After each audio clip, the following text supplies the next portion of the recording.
Kementerian Pertahanan Rusia merilis rekaman momen penghancuran kapal tak berawak Ukraina di Laut Hitam. Sebelumnya diberitakan, militer Rusia menghancurkan 7 kapal tak berawak yang menuju Crimea tadi malam.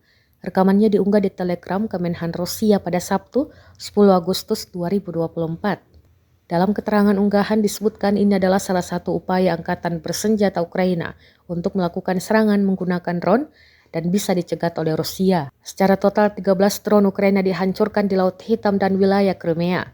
Gubernur Sevastopol, Mikhail Razvozaev, melaporkan bahwa angkatan bersenjata Rusia menghancurkan 2 kapal tak berawak lainnya di dekat kota. Selain itu menurut dia, rudal anti kapal Neptunus ditembak jatuh di Laut Hitam.